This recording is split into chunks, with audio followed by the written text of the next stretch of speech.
Bé, recordem que és línia de servei, ETV Llobregat Televisió, grup Terramar, que ens podem veure a partir de 7:15 el divendres a la cadena Terramar Barcelona.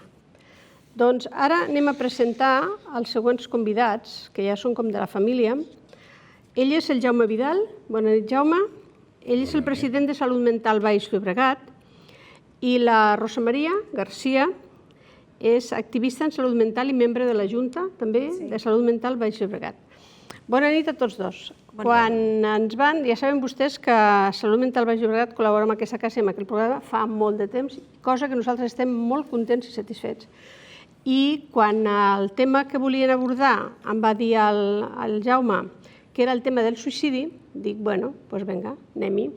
Però primer vull llegir unes coses, hi ve un vídeo i després la Rosa és la que ens explicarà més coses que vostès segurament els demano que prestin molta atenció perquè són molt interessants i moltes vegades no es parla amb aquesta llibertat amb les televisions.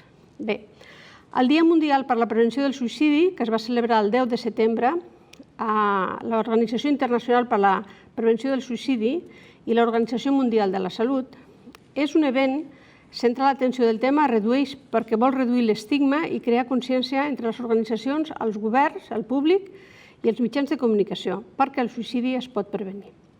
El Dia Mundial de Prevenció del Suïcidi del 2024-26, el lema és canviar la narrativa. Ja ens explicaran què vol dir això de canviar la narrativa. Tenen com a objecte derribar barreres contra l'estigma, crear consciència, crear una cultura de comprensió i apoyo per prevenir el suïcidi, i tots els individus, comunitats, organitzacions i governs tenen un paper important en desenvolupar aquesta campanya i canviar la narrativa sobre el suïcidi. Ara volem que vostès vegin un vídeo que és un representant de l'OMS també i em sembla que és de la sanitat portuguesa que ho parla molt clar. Endavant vídeo, companys. Hoy comemoramos el Día Mundial para la Prevención del Suicidio, con el lema Cambiar la Narrativa. En la región de las Américas, cerca de 100.000 personas mueren por suicidio cada año y muchas otras luchan contra pensamientos y comportamientos suicidas. Aunque los países de la región han logrado avances en la prevención del suicidio, en muchos las tasas de suicidio aún son altas o están en alza. Es preocupante que la tasa de suicidio en la región haya aumentado en los últimos 20 años. Entre el 2000 y el 2019 subió en un 17%. Las repercusiones que tiene incluso un solo suicidio son devastadoras y duraderas. No solo para las personas, sino también para las comunidades y la sociedad. Sin embargo, podemos tomar medidas para prevenir el suicidio. Tenemos estrategias de salud pública basadas en la evidencia que son eficaces para prevenir el suicidio. Entre ellas, se encontram reduzir os meios usados para o suicídio, desarrollar as habilidades socioemocionais para a vida em la população adolescente, alentar os meios de comunicação a informar de maneira responsável sobre o suicídio e promover a detecção temprana, o tratamento oportuno e a atenção de seguimento de las pessoas em risco de suicídio ou que han intentado suicidar-se. Aplicar essas estratégias requer medidas concretas e coordenadas, não só por parte do setor da saúde, sino também por meio de enfoques que abarquem a todo o governo e a toda a sociedade. A Organização Pan-Americana de la Salud, OPS, está brindando apoio a nossos países para que fortaleçam as estratégias e planos nacionais de prevenção do suicídio basados em la evidência. E para que melhorem o acesso a serviços de saúde mental de qualidade para todas as pessoas. Um dos obstáculos mais importantes para prevenir o suicídio é o estigma e a discriminação associados que podem dissuadir a las pessoas de buscar e receber a atenção adequada. O suicídio muitas vezes se mostra como um ato débil ou egoísta ou incluso como um delito. Urge reemplazar essa narrativa destrutiva por uma que promueva a compreensão, a sanação e a recuperação para todas as pessoas afetadas por el suicídio, incluídas as que estão em risco de suicídio, as que han intentado suicidar-se e as afligidas como consequência do suicídio. Todos temos um papel importante. indivíduos, comunidades, organizaciones, gobiernos y medios de comunicación. Juntos, en el hogar, en las escuelas, en los lugares de trabajo, en los entornos de atención de salud y en la comunidad en general, podemos crear entornos seguros que brinden apoyo, promuevan la salud mental y el bienestar y prevengan el suicidio. Para lograr esto en nuestra región, tenemos que dar prioridad a la prevención del suicidio e invertir más en ella, adotar enfoques de salud mental en todas las políticas que hagan hincapié en la colaboración multisectorial y ampliar las iniciativas que promuevan la educación, generen conciencia y reduzcan el estigma relacionado con el suicidio. Hoy, en el Día Mundial para la Prevención del Suicidio, aunemos esfuerzos para que juntos cambiemos la narrativa sobre el suicidio, promovamos la concientización y la colaboración y salvemos vidas. Muchas gracias.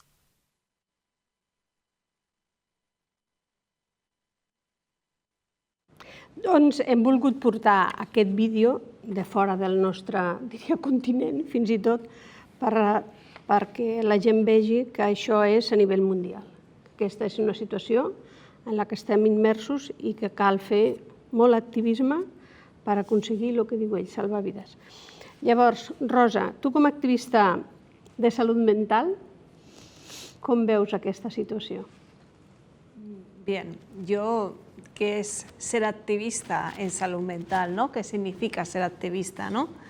Pues en mi caso ser activista significa que yo en mi juventud yo intenté suicidarme un montón de veces y además lo hice porque me sentía atrapada, lo estaba pasando fatal y además yo pensé que era mi única salida a todo ese sufrimiento. Entonces, yo hago el activismo, hablo de ello desde ese lugar, desde la persona que ha estado inmersa en un bucle que duró alrededor de 4 años en que yo solamente quería morir, morir y morir. Era intentar suicidarme y luego evidentemente estaba ingresada pues unas semanas en el hospital psiquiátrico. Volví a salir, lo empezaba a planificar y así estuve yo 4 años. Muchas veces me han preguntado si me funcionó la medicación, si los profesionales me trataron bien. Yo estuve ingresada en los años 90, a principios de los años 90, en un hospital psiquiátrico de Santa Coloma de Gramenet, Ribera. Y yo la verdad es que me trataron muy bien, la medicación me funcionó. El problema es que cuando yo llegué allí por primera vez, después de mi primer intento de suicidio, yo estaba tan mal que yo estaba destrozada totalmente por dentro. Entonces, yo ya había entrado en un bucle. Y el problema es que a mí me empieza a llegar la ayuda gracias a mi primer intento de suicidio. Es triste decirlo, pero yo llevaba muchos años sufriendo. Yo incluso estuve un año entero sin poder salir de mi casa por una agorafobia brutal y o sea, aquello fue vivido por mi entorno como que, bueno, pues aquí no pasa nada, ¿no? Y es triste llegar y decir, es que me llegó la ayuda gracias a que intenté suicidarme, ¿no? Y entonces yo hablo de salud mental desde este lugar, desde la perspectiva de la persona que siente que lo ha perdido absolutamente todo, de que quiere morir para dejar de sufrir, quiere morir para descansar, porque a veces estamos agotados, extenuados por dentro, y es terrible cuando una persona joven siente que su vida se acabó y que ya no merece la pena seguir, ¿no? Y entonces yo hablo desde este lugar del tema del suicidio. Y es cierto, hablar del suicidio salva vidas y sobre todo que sepamos hablar de él. Y una de las cosas que no tenemos que hacer es hablar de métodos, pero sí hablar de lo que nos lleva a ello, de ese atrapamiento, de ese dolor, de ese malestar. Porque posiblemente ahora hay una persona que nos está escuchando y se sienta mal y esté pensando que tal vez el suicidio es su única salida, ¿no? Y desde aquí decirle, no, eso no es cierto. Y yo tengo la autoridad moral yo la tengo de poder decirlo, porque yo he estado ahí, yo he estado en ese lugar, yo he deseado la muerte, yo he estado en una UCI y a mí me preguntaban los médicos lo que yo había hecho, lo que había pasado, y yo les mentía porque no quería que me salvaran, no lo quería. Y puedo decir y asegurar que es posible salir de ese atrapamiento, que pidan ayuda, que vayan a urgencias psiquiátricas, que vayan a su médico de cabecera y que le digan, me está pasando esto. Y no tengan miedo al estigma, no tengan miedo al señalamiento, porque esa es la barrera con la que nos encontramos, porque muchas veces una persona está empezando a encontrarse mal, está empezando a entrar en crisis, ese miedo, ese qué dirán, qué pensarán de mí, hace que todo vaya peor, y no solamente vaya peor, sino que retrase todavía más el momento de llegar a pedir ayuda. Entonces es cuando todo se desborda. Si vamos y nos acercamos al médico de cabecera, cuando empezamos a notar, aquí hay algo que no me funciona, o estoy en el sofá, ostras, y estoy empezando a pensar que tal vez no merece la pena seguir, ¿no? Cuidado, cuidado, cuidado. Entonces debe ser ese un primer momento de llamada de atención y voy a hablarlo con alguien de confianza, no voy a estar así, no voy a permitirme, o sea, voy a hablar de ello, ¿no? Y eso és molt important. Quan els familiars han patit alguna situació d'intent de suïcidi, a vegades que s'ha aconseguit, a vegades que no, el patiment de la família és brutal. Brutal. El patiment de la persona que ho pateix és molt, però el de la família també. Quines coses haurien de tenir l'orella ben oberta per dir aquí està passant alguna cosa? I que moltes vegades, no, és que està un poco depressiva, és que a lo mejor tiene estrès, és que a lo mejor la feina és... Quines coses, tu que has passat per aquesta experiència i que a més ho expliques molt bé, hem de tenir les persones que estem al voltant per dir parlem-ne, que aquí alguna cosa no va bé. Sí. La prevención, para prevenir los siguientes intentos de suicidio, empiezan en el mismo momento en que descubrimos que la persona lo ha intentado. En ese preciso momento, en poner barreras. Por ejemplo, tenemos los botiquines de casa, los botiquines de los abuelos. Fuera todo esto.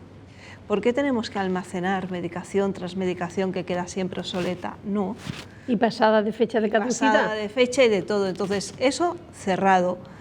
Si hace falta tener las ventanas, todo cerrado. Entonces, tiene que haber esa mirada más allá de prevención y hablar con los profesionales y decirles, ayudarnos a prevenir qué cosas podemos colocar como barreras y luego qué señales podemos ver en la persona, ¿no? Y una de ellas es cambios de humor. Sobre todo, hay que desconfiar mucho cuando una persona que la vemos mal, miras qué tal, ¿no? De repente está muy feliz. Esto a veces decimos, mira qué bien que está tan feliz. No, porque no es normal. Aquí está pasando algo y posiblemente esta persona esté aparentemente tan feliz porque haya tomado una decisión y lo que quiere hacer es que dejar esa imagen de bienestar, de alegría, de felicidad a las personas que quiere.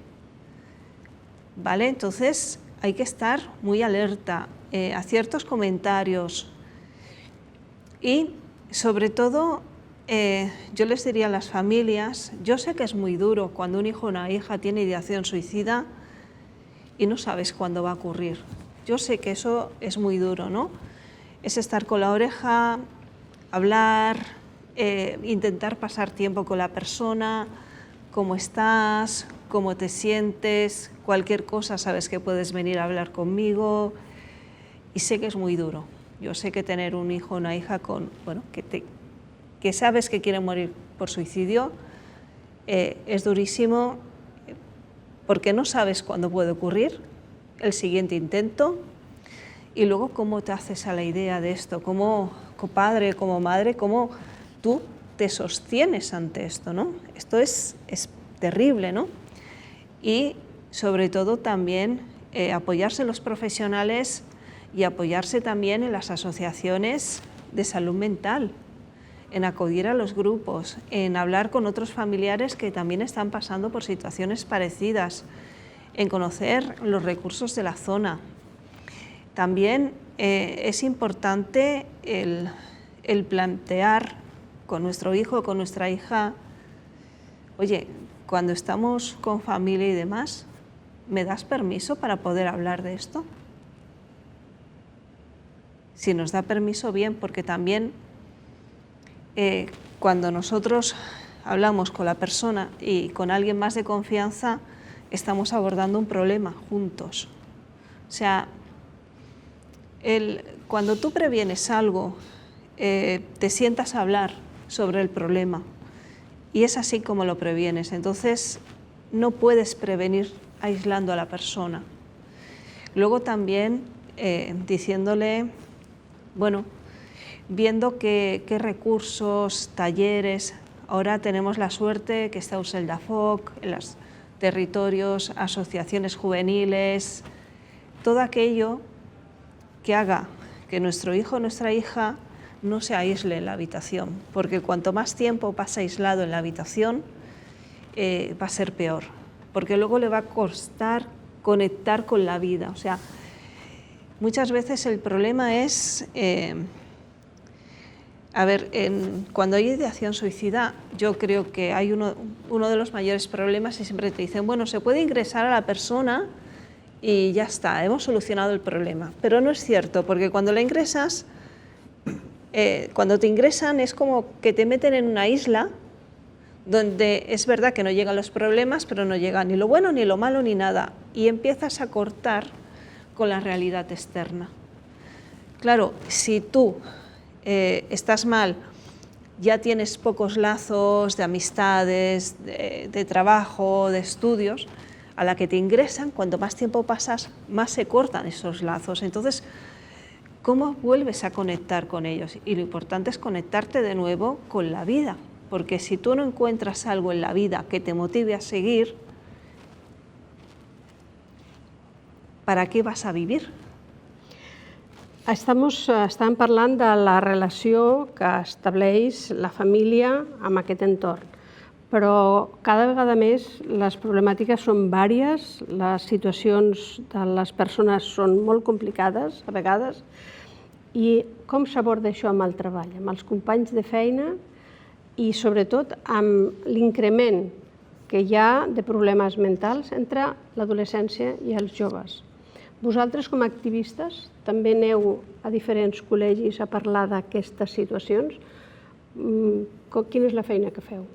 I com s'hauria d'abordar amb un treball? Perquè a vegades tens el company que dius, ui, avui no va prendre el cafè, no? Demà no fa la broma que feia sempre. A veure, dir, bueno, parlem-ne, perquè avui dia anem tots molt atabalats. Molta feina, arribem tard a tot arreu i el meu és l'important.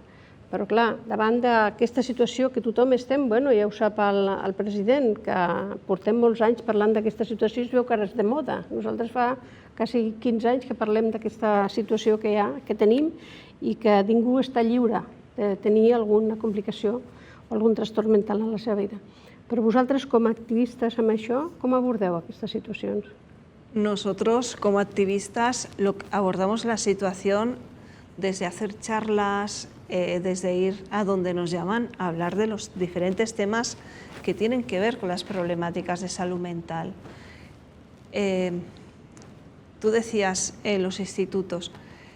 Para entrar en los institutos, yo considero que tiene que ser un profesional que sepa cómo hablar del tema con los adolescentes y hablar desde el sentimiento, de cómo te sientes, de la frustración, de la soledad. Hablamos poco de un problema que es la soledad, porque yo que llevo grupos de apoyo mutuo, yo me encuentro que muchas personas llegan a ellas y muchas veces lo que te destroza más no es el trastorno en sí, sino es la soledad que muchas veces acompaña ese trastorno, porque a veces cuando estalla todo pierdes pierdes relaciones, pierdes amistades, pierdes tus estudios, tú te paras y los demás siguen. Y te quedas tan parado que es como perder el tren de tu vida. Entonces, lo que yo me encuentro es la soledad, y a través del activismo y a través de estos grupos de GAM, lo que hacen la persona es poder llegar a un sitio donde hablar cómo se sienten, pero también volver a reiniciar relaciones y crear lazos emocionales con otras personas y lazos de sentir que esa otra persona te entiende porque ha pasado por algo muy parecido a lo que tú estás pasando y puedes hablar con ella y no te tienes que esconder ni tienes que sentir vergüenza. Abans, com comentaves, el tema de l'intent de suïcidi, que s'ha de tindre en compte per després, perquè és fàcil que després n'hi hagi més. No creus, potser, primera pregunta, són dos, no creus que potser ja arribem tard, la primera vegada que ho ha intentat? I la segona pregunta, perquè potser la pots posar en conjunt, parlaves ara de trastorn i de soledat. Què provoca que alguna persona... Ho dic perquè soc pare, amic, company, si veig el problema m'agradaria poder donar un cop de mà. Què provoca que alguna persona, suposo que serà moltes coses, però n'hi ha alguna en específic que provoqui que alguna persona tingui aquesta tentativa de suïcidi? Vale. Yo desde mi experiencia, evidentemente, la primera vez que ocurre, ¿cómo sabías tú que tu ser querido iba a hacerlo? E incluso yo, cuando empecé a planificar y a plantearme el suicidio la primera vez, no acababa de ser consciente de lo que estaba planificando y planteándome. No acababa así, quieres morir, pero es como algo... No era de todo consciente. Entonces, yo creo que, a no ser que la persona dé muchas señales y el entorno esté preparado para darse cuenta, tú piensas que, bueno, es la edad, bueno, se ha peleado con los amigos, mira, es que anoche volvió muy tarde, bueno, es que se pasa muchas horas en la habitación porque le gusta jugar a videojuegos. A veces es muy difícil detectarlo. Entonces, sí que cuando ocurre ya dices, ya sé lo que pasa, ¿no? Entonces, bueno, y me preguntabas también como padre, ¿qué te puede dar esas pistas de que tus hijos pueden llegar a sufrir algún tipo de trastorno y demás? Mira, yo muchas veces me junto con otros activistas de salud mental y una vez estábamos pues como una veintena y alguien preguntó, ¿cuántos de vosotros habéis sufrido acoso escolar? Vamos, de 20 que éramos allí, como 17 levantamos la mano. Claro, el acoso escolar es un problema y es uno de los mayores detonantes de trastorno mental. Entonces, como padre, te diría que una de las cosas que tienes que observar es que tus hijos se relacionan con otros niños. Hay relación. Sí, a veces se discuten, unas veces se quieren, otras veces se odian, pero ves que fluye la relación, que juegan, que se comunican. En cuanto tú ves que tu hijo se queda apartado, no hay esa interacción, es entonces cuando ahí hay un problema. Hay un problema porque realmente estamos hablando de niños, adolescentes, donde el relacionarte con otros es vital para crecer y es como, mira, yo que he sufrido acoso escolar y que me era muy difícil interactuar con los otros, yo me pasaba los patios del colegio en un rincón mirando a los otros cómo jugaban, ¿no? Aprender a relacionarte es algo que tienes que hacer, es como una labor, una acción que tienes que hacer para poder aprenderla, porque si no, la sientes como algo que te falta.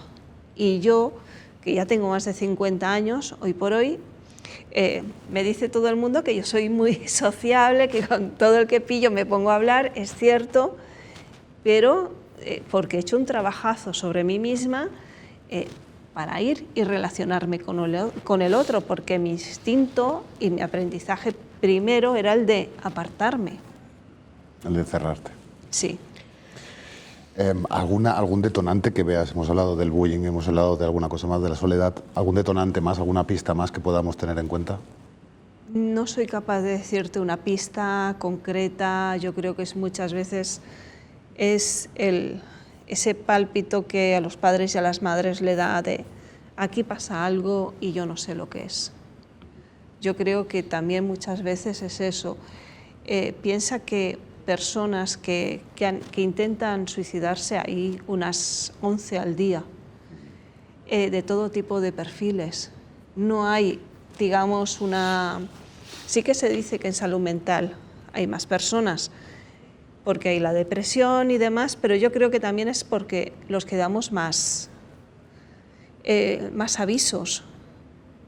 Pero, por ejemplo, están las fuerzas de seguridad del Estado, también hay policías y demás que se suicidan, ¿no? Entonces piensas, bueno, tienen su trabajo, tienen su día a día, no se sabe nada de depresión y se suicidan, ¿no? ¿Qué pasa?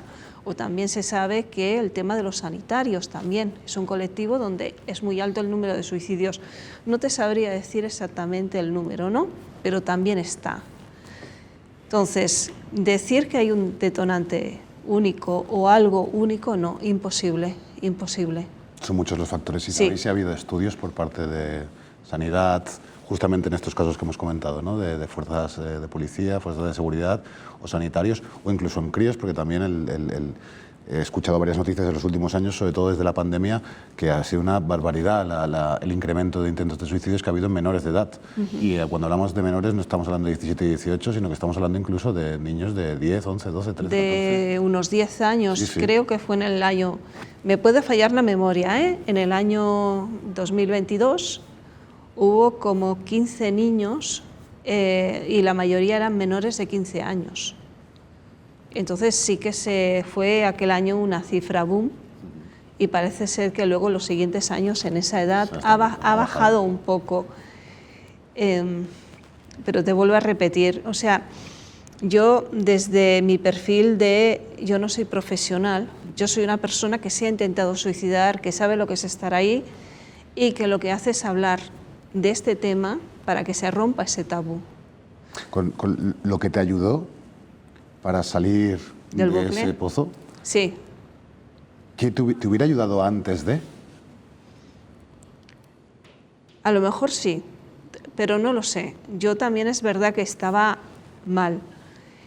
Lo que me hubiera ayudado es, a ver, a mí lo que me ayudó a salir de un bucle de 4 años fue un trabajo. A mí me salió un trabajo que me duró 1 año. Sí, y además un trabajo 1 año en un bar muy cercano a mi casa. Si ese trabajo me hubiera durado 2 o 3 meses, yo hubiera vuelto al bucle. Fue un trabajo, para mí es duro, hostelería es dura, parece a veces vamos al bar, pedimos un café y parece muy fácil, pero realmente es un trabajo duro. Para mí los primeros meses fueron durísimos. Yo entraba a las 8 de la mañana y salía ya a las 5 de la tarde. Fue muy duro porque yo estaba moviendo un cuerpo que pasaba muchas horas parado. Entonces ese movimiento, ese buenos días, interactuar con las personas, para mí fue un boom, me ayudó mucho y fue muy duro. Entonces yo cuando lo recuerdo y hablo de ello siempre les digo a la gente que muchas veces para salir de un lugar y llegar a otro tienes que pasarlo mal, pero uno tiene que ser cabezota. Yo pensando en mi pasado, yo creo que si yo en un momento dado no hubiera sido cabezota de yo tengo que seguir trabajando, seguir, yo no sé si hoy en día yo estaria aquí. Rosa, és molt interessant el tema. El temps passa volant a la televisió. Te volem agrair molt aquesta explicació en primera persona. Quan ho va dir el Jaume, jo t'havíem entrevistat altres vegades, havies vingut aquí com a membre de... Com és l'entitat en la que formes part? Salut Mental, Baix Llobregat. Sí, però obertament era... Activament. Activament. No, No, que no era. No. No, Ah, no, tu No, Trevor Mell. no Trevor Mell. Ah, no, jo estic a Salut Mental Baix sí, Llobregat. però abans, quan vas Bueno, venir... però això és molt abans. Sí, sí. Vull dir que Molt abans. ja la coneixíem, Sí. a la Rosa. Us volem agrair, Jaume, molt que ens hagis acompanyat aquesta temporada un mes. Continuem parlant d'aquesta situació, que ara és molt de moda, però nosaltres fa temps que estem parlant d'ella, amb la intenció de que, com diu la Rosa, prevenir i ajudar, perquè la vida és molt bonica i si escoltem els professionals i els raonaments que dona la Rosa, viure també és molt bonic. Doncs moltíssimes gràcies. Tornarem a tenir-vos una altra vegada parlant del tema que considereu. Aviat, aviat. I nosaltres fem una pausa i tornem a un altre tema. Moltes gràcies, Gràcies. de veritat. Gràcies.